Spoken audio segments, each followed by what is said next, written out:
বাগনানে BJP কর্মী খুন আর সেই ঘটনায় আরো একজনকে গ্রেফতার করা হয়েছে। মুখ্যমন্ত্রী শুভেন্দু অধিকারীর কড়া নির্দেশ, তারপরেই গ্রেফতার করা হয়েছে। অর্থাৎ বাগনানে প্রশান্ত দের খুনের ঘটনায় একজনকে গ্রেফতার করা হয়েছে। মুখ্যমন্ত্রী কড়া বার্তার পরই গ্রেফতার। বিজেপি কর্মী প্রশান্ত দে খুনে গ্রেফতার করা হয়েছে এবং এই বিষয় নিয়ে আমাদের আরো বিস্তারিত জানাবে ফোন লাইনে রয়েছে প্রতিনিধি শান্তনু করণ। শান্তনু, প্রশান্ত দে খুনের ঘটনায় একজনকে গ্রেফতার করা হয়েছে।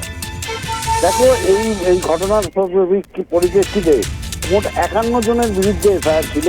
তার মধ্যে প্রথমে পুলিশ 10 জনকে গ্রেপ্তার করে। সিআইডির হাতে তদন্তভার দেওয়া হয়। সিআইডির পক্ষ থেকে গতকাল রাত্রে একজনকে আটক করা হয়।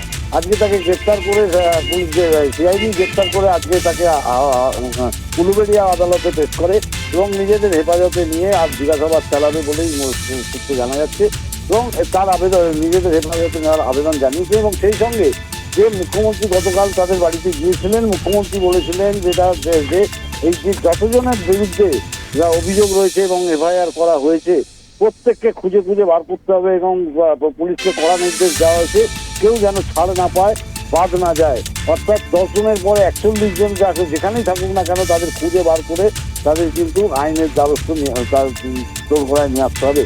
এবং এই পরিপ্রেক্ষিতে পরিবার যথেষ্ট খুশি এবং ইতিমধ্যেই এই পরিবারের একজনকে চাকরি, যদিও অস্থায়ীভাবে এখন তাকে দেওয়া হয়েছে বিডিও অফিসে, বাগনান ব্লক অফিসে তাকে চাকরির ব্যবস্থা করা হয়েছে যে মৃত তার বড় মেয়েকে।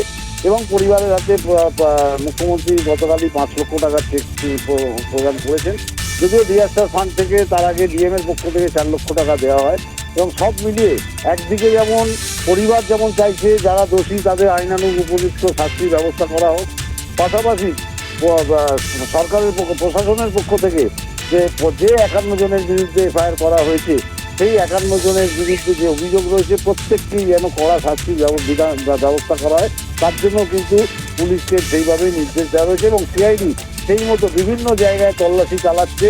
বাকি 11 জনের পরে বাকি যারা যেখানে রয়েছে তাদের খোঁজে তল্লাশি চালাচ্ছে এবং পুলিশ সূত্রে যেটা জানা যাচ্ছে যে কোনো মুহূর্তে যে কোনো সময় বিভিন্ন জায়গা থেকে যাদের গ্রেফতার করা হয়েছে তাদের সূত্র ধরেই কিন্তু হয়তো তাদের নাগাল পাওয়া যাবে, এমনটাই কিন্তু পুলিশ সূত্র থেকে জানা যাচ্ছে। ধন্যবাদ শান্তনু। আর একবার জানাই যে বাগনানে বিজেপি কর্মী খুনে গ্রেফতার, মুখ্যমন্ত্রী কড়া বার্তার পরেই গ্রেফতার করা হয়েছে। বিজেপি কর্মী প্রশান্ত দে খুনে গ্রেফতার করা হয়েছে। গ্রেফতার অন্যতম অভিযুক্ত শেখ সৈফুদ্দিন। শ্যামপুর থানা থেকে গ্রেফতার করা হয় তাকে এবং সিআইডি ও জেলা পুলিশের যৌথ অভিযান।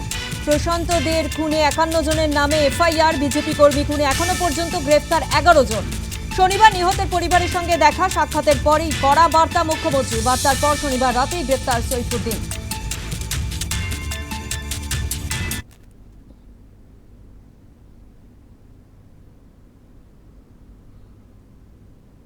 ভারতীয় জনতা পার্টির অ্যাক্টিভিস্ট এবং এলাকার খুব নন সোশ্যাল ওয়ার্কার, তাকে সহ একাধিক ব্যক্তিকে অত্যন্ত নিষ্ঠুরভাবে এবং প্রাণঘাতী অস্ত্র দিয়ে আঘাত করা হয়। প্রায় 4-5 জনকে গুরুতর আহত অবস্থায় কলকাতায় প্রথমে প্রাইভেট হসপিটালে, পরে এসএসকেএমে তারা এখনো আছেন। গতকাল তাদের ওটি হয়েছে। রাজ্য সরকারের বিশেষ নজরদারিতে তাদের চিকিৎসা হচ্ছে। আর প্রশান্তকে বাঁচানো যায়নি, লস অফ লাইফ হয়েছে। আমি প্রথম দিন থেকে এই বিষয়টা নজর রেখেছিলাম। জেলার পুলিশ সুপারের সঙ্গে, ডিজিপির সঙ্গে আমার কথা হয়েছিল। পরে আমি হোম সেক্রেটারিকে নির্দেশ দিয়েছিলাম মামলাটা যাতে সিআইডি নেয়। মোট 51 জনের নামে এফআইআর হয়েছে। 10 জন এখন অব্দি অ্যারেস্ট হয়েছে। আমি তাদেরকে নির্দেশ দিয়েছি বাকি 41 জন যেখানেই থাকুক, পাতালের ভিতরে থাকলেও খুঁড়ে বের করে